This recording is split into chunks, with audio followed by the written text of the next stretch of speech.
नमस्कार दोस्तों, welcome to Byju's government exam prep channel. दोस्तों, आज हम लोग डेली करंट अफेयर में चर्चा करेंगे 10 जनवरी 2021 के विभिन्न समाचार पत्रों में से, जो कि आपके आगामी परीक्षाएं CHSL, चाहे वह CGL हो, intelligence bureau, NTPC, all competitive exam and other state services, इन सभी परीक्षाओं के लिए यह लाभदायक सिद्ध होगा। आइए एक एक करके चर्चा करते हैं। राष्ट्रीय मामलों में पहली खबर है, IGNOU becomes the first open university to be recognized by, तो NAAC यानी नैक कहेंगे इसको, इसका फुल फॉर्म क्या है? National assessment and accreditation council.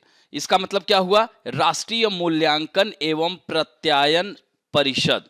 इसने जो है इंदिरा गांधी राष्ट्रीय मुक्त विश्वविद्यालय, जिसे दोस्तों हम लोग इग्नू भी कहते हैं, को मान्यता प्रदान की है। इसके तहत नैक ने इग्नू को A++ ग्रेड दिया है। तो यानी इसके साथ ही इग्नू नैक से मान्यता प्राप्त करने वाला पहला मुक्त उच्च शिक्षण संस्थान बन गया है। यानी इसको कह सकते हैं, IGNOU has become the first open higher educational institute to be recognized by NAAC। दोस्तों, नैक ने हाल ही में दूरस्थ शिक्षण देने वाले उच्च शैक्षणिक संस्थानों के मूल्यांकन एवं प्रत्यायन के लिए नियम गठित किए थे। इसके तहत अब इसमें क्या है, कुछ क्राइटेरिया है। इस क्राइटेरिया जैसे 7 जो है मानदंड हैं, उन मानदंडों पे आधार पर यह अवलोकन किया गया, जिसमें इग्नू का नाम प्रथम आया। तो इस तरह से नैक की टीम ने इग्नू मुख्यालय और साथ ही दिल्ली, लखनऊ, कोचीन के प्रादेशिक शिक्षण केंद्रों का भी दौरा किया और इसके बाद उसे A++ ग्रेड दिया। अब दोस्तों, यह ग्रेड देने से इसको लाभ क्या होगा? तो इससे लाभ यह होगा कि शिक्षण संस्थाओं, स्टूडेंट और वह जो कह सकते हैं विश्वविद्यालय, उसको सभी प्रकार के लाभ मिलने लगेंगे इस ग्रेड के देने के बाद। और दोस्तों, नेशनल असेसमेंट एंड यानी राष्ट्रीय मूल्यांकन एवं प्रत्यायन परिषद क्या है? तो यह एक संस्थान है जो भारत के उच्च शिक्षा, अन्य शिक्षा संस्थानों का आकलन एवं प्रत्यायन यानी मान्यता का कार्य करती है। और इसकी स्थापना 1994 में हुई थी। गवर्नमेंट, भारत सरकार की यह कह सकते हैं संस्था है और इसका हेडक्वार्टर बेंगलोर में है। इसके निर्देशक जो हैं, इसके डायरेक्टर हैं प्रोफेसर SC शर्मा। अब इसमें जो ये गुणवत्ता के मानदंड क्या होते हैं, जैसे इस संस्थान ने क्या जांच किया इग्नू में, तो इग्नू में जांच किया शैक्षणिक जो प्रक्रियाओं में संस्था का प्रदर्शन कैसा चल रहा है, यानी रिजल्ट कैसा आ रहा है, पाठ्यक्रम चयन कैसा है, इसका क्रियान्वयन कैसे किया जा रहा है, शिक्षण यानी लर्निंग प्रोसेस कैसा है, इसका इवैल्यूएशन कैसा है, छात्रों के परिणाम, संकाय सदस्यों का अनुसंधान कार्य, ये सब क्या है, इसके मानदंड हैं दोस्तों। तो इन्हीं पर आधारित मानदंडों के आधार पर इग्नू को यह दर्जा दिया गया। अब दोस्तों, थोड़ा सा इग्नू के बारे में जान लीजिए। इग्नू की स्थापना 1985 में हुई थी। इसका मुख्यालय दिल्ली में है और यह दुनिया का सबसे बड़ा विश्वविद्यालय है। 33 देशों के लगभग 40 लाख विद्यार्थी इसमें अध्ययन करते हैं और इसका जो चांसलर होता है, भारत का राष्ट्रपति वाइस चांसलर नागेश्वर राव हैं। दूसरी महत्वपूर्ण खबर है, सागर अन्वेषिका। ये क्या है दोस्तों? तो केंद्रीय विज्ञान एवं प्रौद्योगिकी तथा पृथ्वी विज्ञान मंत्रालय, यानी ये कौन है, इस मंत्रालय, यह किसके अंतर्गत आता है? तो डॉक्टर हर्षवर्धन ने चेन्नई बंदरगाह पर, अब दोस्तों यहां पर देखिए चेन्नई बंदरगाह कहां होगा? तमिलनाडु में चेन्नई है, यहीं पर तूतीकोरिन है। तो चेन्नई बंदरगाह, जो कि भारत का सबसे प्राचीनतम बंदरगाह है और पहला ई पोर्ट भी है दोस्तों। तो चेन्नई बंदरगाह पर सागर अन्वेषिका तटीय अनुसंधान पोत को राष्ट्र को समर्पित किया और इस पोत में उन्नत वैज्ञानिक और नवीनतम नेविगेशन उपकरण है। यह उन 3 देशों में शामिल हो गया है जिन्होंने समुद्र की गहराई में संसाधनों का पता लगाने के लिए प्रौद्योगिकियों को विकसित कर लिया है। और दोस्तों, इससे क्या होगा कि पानी में 6 किलोमीटर नीचे जाकर 16 घंटे तक अनुसंधान कार्य करने में यह सक्षम होगा। तो सागर अन्वेषिका एक जटिल अनुसंधान पोत है जिससे वैज्ञानिकों को विदेशों में विभिन्न प्रकार के समुद्र वैज्ञानिक अनुसंधान करने में मदद मिलेगी और यह पोत अत्याधुनिक प्रयोगशालाओं और वैज्ञानिक उपकरणों से सुसज्जित है दोस्तों। तो ये ध्यान रखेंगे, सीधे सीधे ये नाम याद रखना कि अभी पूछ लेगा कि इसका उद्घाटन किसने किया, इसका कह सकते हैं राष्ट्र को किसने समर्पित किया, ऐसे 4 नाम दे देगा। नेक्स्ट क्वेश्चन है मनरेगा। इसका मतलब क्या हुआ, इसका फुल फॉर्म क्या है दोस्तों? Mahatma Gandhi national rural employment guarantee act. यह दोस्तों एक्ट 2005 में आया था और यह लागू हुआ था 2 फरवरी 2006 से। आइए पहले खबर देख लेते हैं इससे संबंधित। तो भारत का पहला राज्य हो गया है उत्तर प्रदेश, जिसकी राजधानी क्या है दोस्तों? लखनऊ है, जो कि गोमती नदी के किनारे बसा हुआ है। तो वहां हमारे उत्तर प्रदेश के मुख्यमंत्री हैं योगी आदित्यनाथ। उन्होंने महात्मा गांधी राष्ट्रीय ग्रामीण रोजगार गारंटी अधिनियम के तहत सालाना बजट को करीब दुगना कर दिया है, डबल कर दिया है दोस्तों। तो इस तरह से बजट को पहले क्या था, 8500 करोड़ सालाना से बढ़ाकर 15,000 करोड़ रुपए के निर्देश दिए गए हैं। इससे क्या होगा कि गांव गांव में मनरेगा के तहत हर हाथ को काम मिलना तय माना जा रहा है। दोस्तों पिछले साल देश में सबसे ज्यादा मनरेगा में 85 लाख परिवारों के 1,04,70,000 से ज्यादा श्रमिकों को काम दिया गया था और यह एक रिकॉर्ड था। 2019-20 में 53.15 लाख, यानी 53 से बढ़कर कितना हो गया, 85 लाख, यानी करीब 32 लाख परिवार और जुड़े हैं दोस्तों। तो यह आप देख सकते हैं कि इसमें यह महत्वपूर्ण है।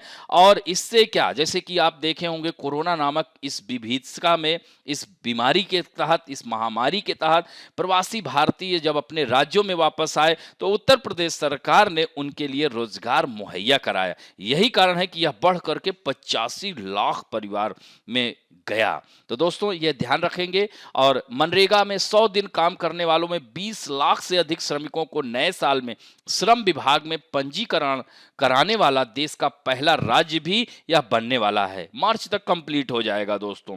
इस तरह से 31 मार्च तक श्रम विभाग में पंजीकृत कराने का लक्ष्य रखा है, जिसे तय समय से पहले ही पूरा कर लिया जाएगा। अच्छा, इसका लाभ क्या होगा? इसके तहत जो है पंजीकृत होने के बाद हर श्रमिक परिवार को श्रमिक मेधावी छात्र पुरस्कार योजना, शिशु हित लाभ योजना, निर्माण कामगार बालिका मदद योजना, भोजन सहायता योजना, चिकित्सा सहायता सुविधा योजना, कन्या विवाह योजना और आवास सहायता योजना सहित 17 योजनाओं को इसका लाभ मिल सकेगा। ये तो रही खबर दोस्तों। थोड़ा सा मनरेगा के बारे में। यह पहले नरेगा था, NREGA, यानी national rural employment guarantee act. 2 फरवरी 2006 को दोस्तों यह विश्व की सबसे बड़ा परियोजना है, प्रोजेक्ट है दोस्तों। यह उस समय यूपीए सरकार हुआ करती थी। डॉक्टर मनमोहन सिंह उस समय तत्कालीन प्रधानमंत्री हुआ करते थे। उन्हीं के कार्यकाल में यह शुरू की गई परियोजना आंध्र प्रदेश के अनंतपुर जिले से प्रारंभ हुई थी दोस्तों। तो इसमें जो है 100 दिन का रोजगार। अब इसमें इसके तहत दोस्तों 2007 में देखिए, शुरू में 200 जिलों में स्टार्ट की गई थी, फिर उसके बाद 2007 में 130 जिले और इसमें ऐड किए गए। इस तरह से 2007 में 330 जिलों में यह योजना चलाई गई और अप्रैल 2008 में यह पूरे भारत में लागू कर दी गई। इसके परिणाम जब अच्छे दिखाई देने लगे, जैसे प्रवासी लोग दूसरे राज्यों में जाना बंद कर दिए, जब उनको रोजगार अपने यहाँ ही मिल रहा है तो वो अन्य क्षेत्रों में क्यों जाएंगे। तो इस तरह से और वर्ष 2 अक्टूबर 2009 को इसी नरेगा को Mahatma Gandhi national rural employment guarantee act कर दिया गया दोस्तों। यह ध्यान रखेंगे, इससे बहुत सारे प्रश्न बनते हैं।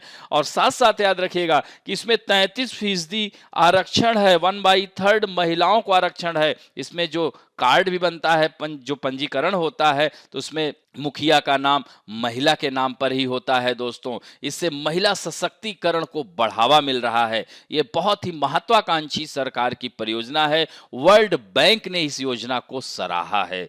इस तरह से यह महत्वपूर्ण खबर है दोस्तों। अंतर्राष्ट्रीय समाचारों में बोल्सोनारो, इनका नाम आप देख रहे हैं, ये चित्र बना हुआ है। बोल्सोनारो कौन है? ये ब्राजील के राष्ट्रपति हैं दोस्तों। ब्राजील जो कि दक्षिण अमेरिका महाद्वीप का according to population and area wise दक्षिण अमेरिका महाद्वीप का सबसे बड़ा देश है। इसकी कैपिटल ब्रासीलिया है।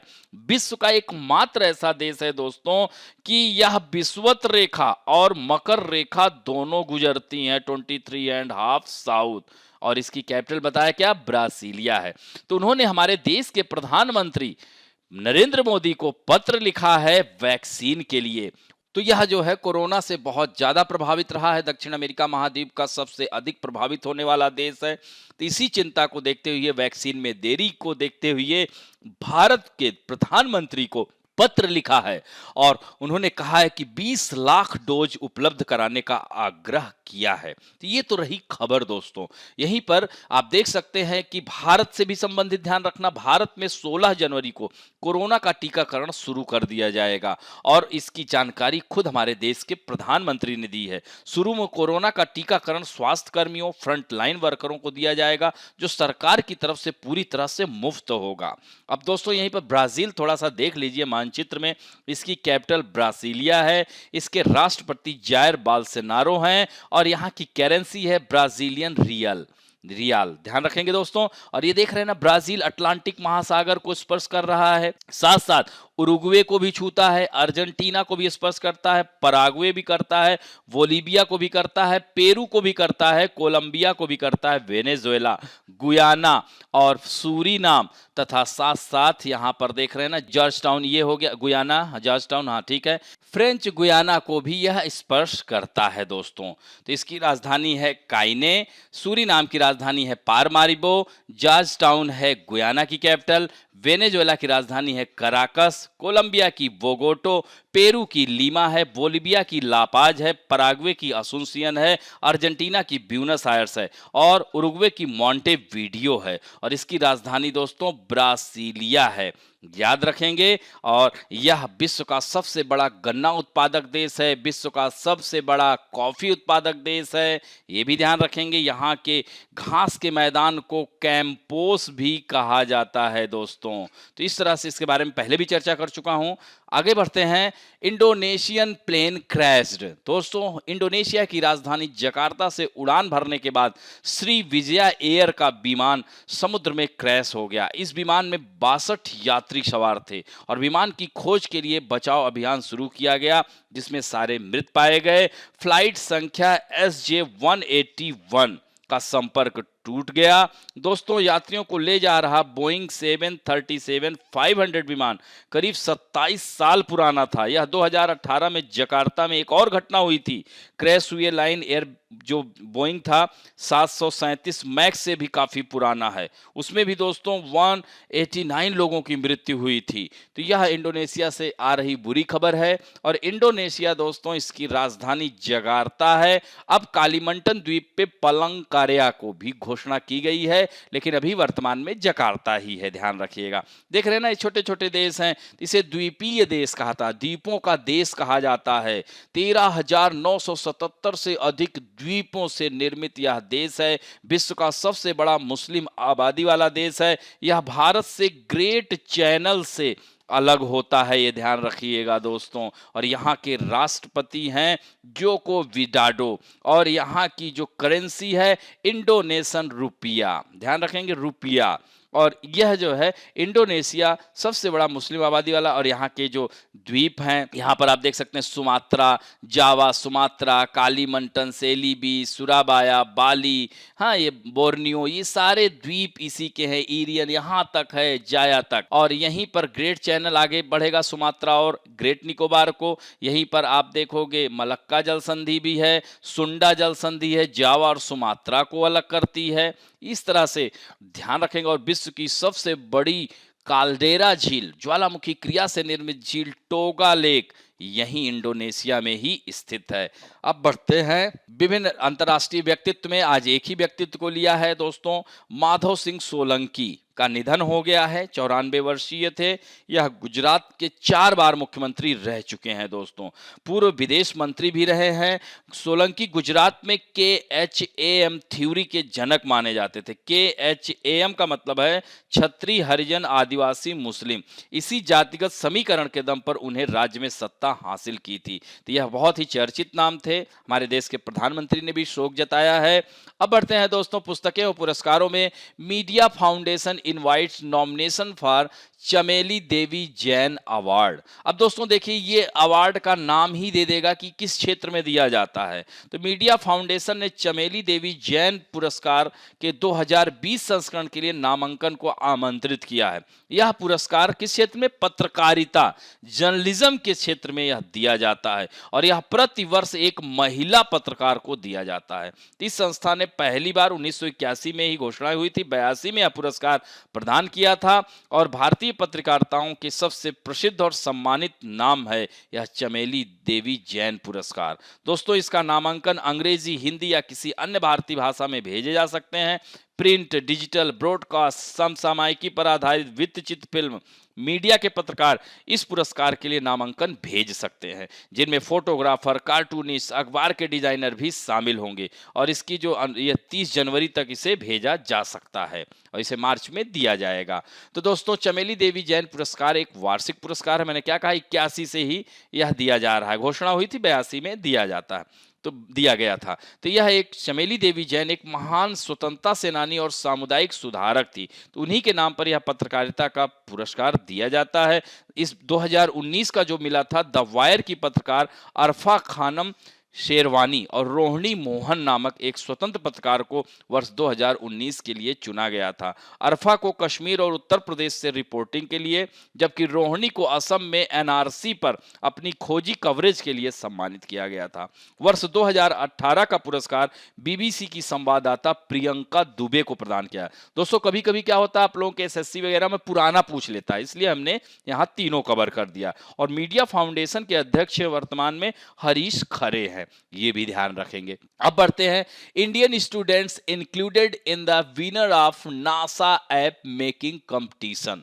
दोस्तों, नासा द्वारा आयोजित एक ऐप विकसित करने की प्रतियोगिता के विजेताओं में गुरुग्राम, जिसे गुड़गांव कहते थे, एनसीआर रीजन में आता है, दिल्ली से सटा हुआ है, तो के हाई स्कूल का छात्र है आर्यन जैन भी इसमें शामिल है। तो हमारे देश का नाम रोशन किया है Aryan Jain is one of the winner of NASA, जो कि इसका जो चैलेंज है उसका नाम है Artemis next gen STEM moon to Mars app development challenge के विजेताओं में शामिल है। तो गुरुग्राम के सन सिटी स्कूल के इस छात्र ने अमेरिका के हाई स्कूल के 6 छात्रों के साथ मिलकर यह टीम बनाई है।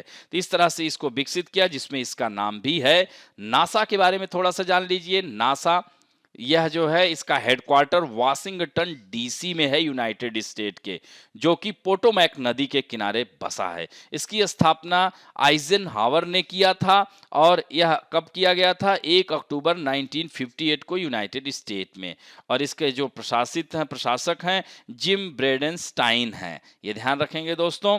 अब बढ़ते हैं खेल समाचारों में। सैयद मुश्ताक अली ट्रॉफी आज से दोस्तों शुरू हो गई है, तो यानी 10 जनवरी से लेकर 31 जनवरी तक यह चलेगी। सीधे पूछ लेगा कि यह किस खेल से संबंधित है यह ट्रॉफी, तो ये ध्यान रखेंगे। यह 2021 के मुकाबले बेंगलुरु, कोलकाता, वडोदरा, इंदौर, मुंबई, चेन्नई, अहमदाबाद आदि जगहों पर खेले जाएंगे और इसमें कुल 38 मैच, ये भी पूछ लेता है मुश्ताक अली ट्रॉफी में कितने मैच खेले गए टोटल, तो 38 मैच। इसमें 6 ग्रुप होंगे, ए बी सी डी और एक जो है प्लेट ग्रुप है, इसको यहां पर लिख लेना, प्लेट ग्रुप इसको कहते हैं, ठीक है।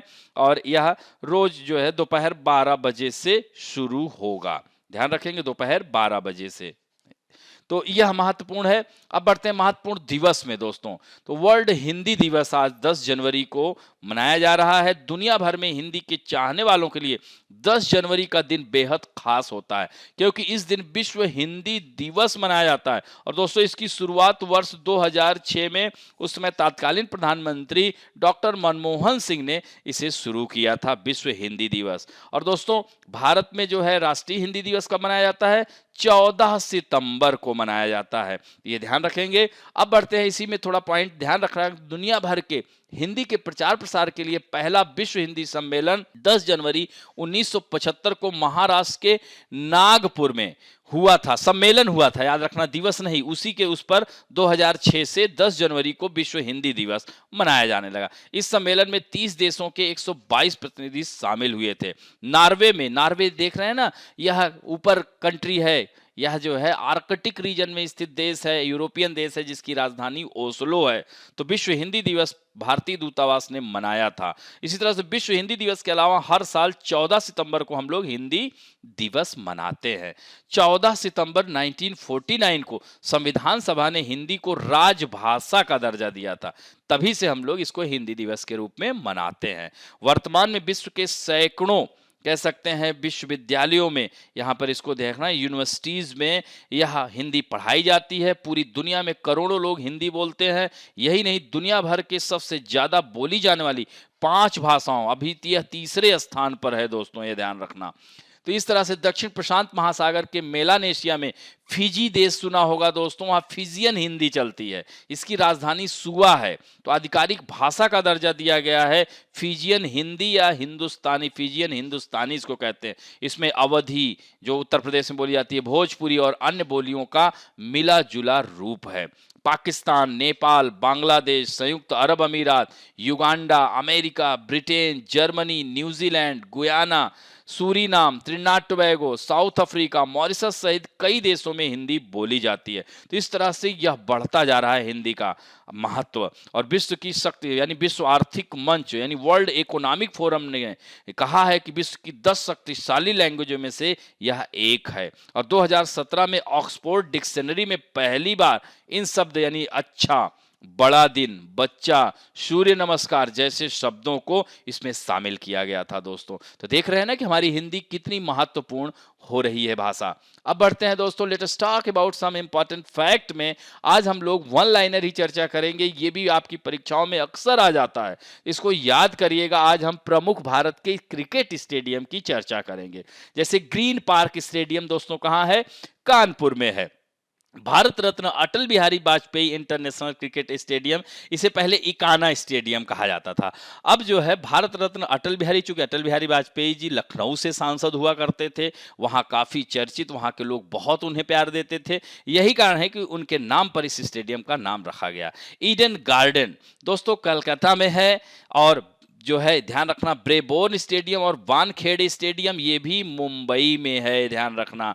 अरुण जेटली स्टेडियम जिसका नाम फिरोज शाह कोटला ग्राउंड था, ये भी बहुत ही चर्चित व्यक्तित्व रहे हैं। अब दुनिया में नहीं, भारतीय जनता पार्टी के वित्त मंत्री भी रहे हैं। और एम चिन्नास्वामी स्टेडियम बेंगलोर में है दोस्तों, याद रखना।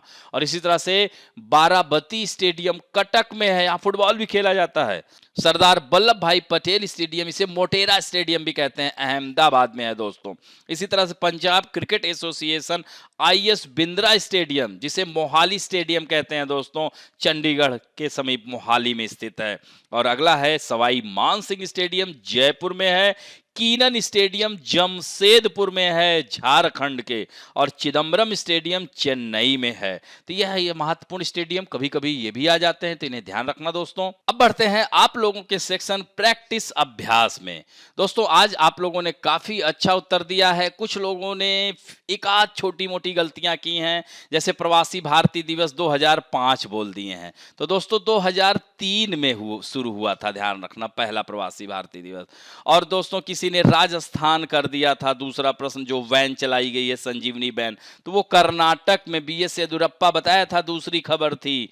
तो यह गलत कर दिया है कुछ लोगों ने। इसी तरह से संयुक्त राष्ट्र में 2 साल के लिए, ये एकदम सही है। इसी तरह से 60% शिक्षकों को नियमित रखा जाएगा, ये भी सही उत्तर दिया है। आलोक शर्मा भी सही है। आईडीएफसी म्यूचुअल फंड भी सही है। आर गिरधरन भी सही है। और बॉक्सिंग और हरप्पा लिख दिया है। आप लोगों ने, कई लोग देख रहे हो गलतियां कर रहे हैं दोस्तों। बंदरगाह जिसे गोदीबाड़ा कहते हैं, लोथल में पाया गया था। और लोथल किस नदी के किनारे बसा है? भोगवा नदी के किनारे बसा है दोस्तों, ये ध्यान रखना। तो इस तरह से 2-3 गलतियां लोग की हैं, और तो लगभग सभी लोगों ने सही उत्तर दिया है, कृपया ध्यान रखें। आज आप लोगों के सामने पहला प्रश्न है, which is the first free higher education institute to get recognition from, यानी भारत का पहला मुक्त उच्च शिक्षण संस्थान कौन सा है जो कि पहला मुक्त, जिसे जो है राष्ट्रीय मूल्यांकन एवं प्रत्यायन परिषद से मान्यता मिली है? तो राजर्षि टंडन मुक्त विश्वविद्यालय, इंदिरा गांधी राष्ट्रीय मुक्त विश्वविद्यालय जिसे इग्नू कहते हैं, आंध्र प्रदेश राज्य मुक्त विद्यालय, या मध्य प्रदेश राज्य ओपन स्कूल? तो इसमें आपको उत्तर बताना है। नेक्स्ट है, महात्मा गांधी राष्ट्रीय ग्रामीण रोजगार गारंटी अधिनियम की शुरुआत किस वर्ष हुई थी? 2003, 5, 6, 7? इसके बारे में बहुत अच्छे से बताया हूं, उत्तर दीजिएगा। नेक्स्ट है, हाल ही में किसने सागर अन्वेषिका नई तटीय अनुसंधान पोत को राष्ट्र को समर्पित किया? नरेंद्र मोदी, डॉक्टर हर्षवर्धन, जनरल बिपिन रावत, या जनरल मनोज मुकुंद नरवाने। किसने किया इसका राष्ट्र को समर्पित? अगला क्वेश्चन है ब्राजील के राष्ट्रपति कौन है? जेयर बाल्सेनारो, डिल्मा रोसोफे या लूला डी सिल्वा या इनमें से कोई नहीं। नेक्स्ट क्वेश्चन है इंडोनेशिया की मुद्रा क्या है? रियल, रुपया, टका या क्यात? नेक्स्ट है दोस्तों पूर्व मुख्यमंत्री माधव सिंह सोलंकी का हाल ही में निधन हो गया है, वह किस राज्य से थे? महाराष्ट्र, कर्नाटक, गुजरात या राजस्थान? नेक्स्ट क्वेश्चन है चमेली देवी जैन पुरस्कार किस क्षेत्र में दिया जाता है? साहित्य में, पत्रकारिता में, खेल में या फिल्म जगत में? नेक्स्ट है सैयद मुश्ताक अली ट्रॉफी का संबंध किस खेल से है?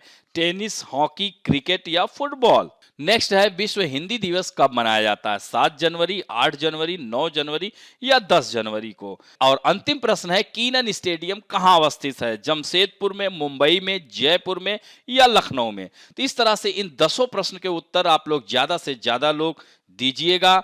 आज उत्तर देने वालों में जो लोग हैं वैष्णवी मते, शुभम रघुवंशी, श्रुति रस्तोगी, ज्ञान रंजन साहू, सतपाल सिंह और इसके साथ साथ इस्माइल जैस, ऋतिक सिंह, उदय जी के, रविकांत सिंह राजपूत, नेहा ठाकुर, संजय नेगी, विक्की, किरण शाह, ज्ञान रंजन साहू, सूरज उपाध्याय, विशाल सिंह, राहुल कुमार दास, मनु शर्मा। तो इतने लोगों ने आज उत्तर और कमेंट, कई लोगों ने उत्तर भी दिया है और कमेंट भी किया है। तो इस तरह से मैं चाहता हूं कि ज्यादा से ज्यादा लोग उत्तर दें। और दोस्तों आशा करता हूं कि आज का भी वीडियो आप लोगों को अच्छा लगेगा, और अच्छा लगे तो प्लीज लाइक, शेयर, सब्सक्राइब करना ना भूलें। थैंक यू दोस्तों।